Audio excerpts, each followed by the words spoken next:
عسلامة ومرحبا. اليوم غدانا كسكسي، الكسكسي التونسي بالطبيعة. أنا باش نوريكم باش نطيب الكسكسي التونسي اليوم.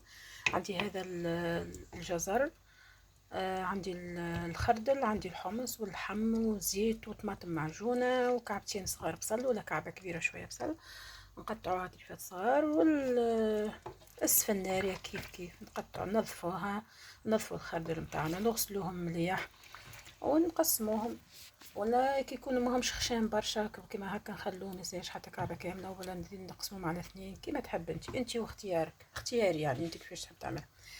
بالطبيعة هنا هذا ما نقلي فيهم مع الزيت والطماطم المعجونة، شوية ملح شوية فلفل أكحل، شوية كركم مش برشا، وهذوما لهنا يتخلوا باش نضيف لهم توا الفلفل الأحمر.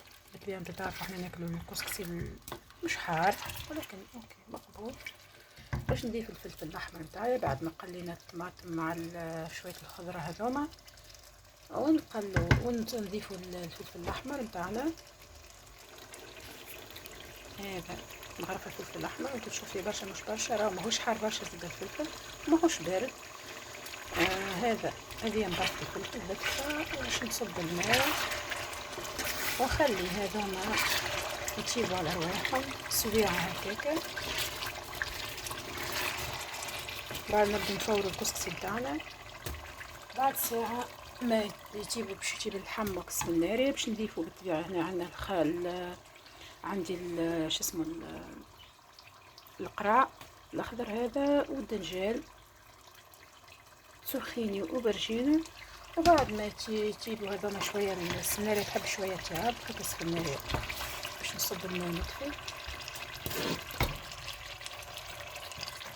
بسم الله.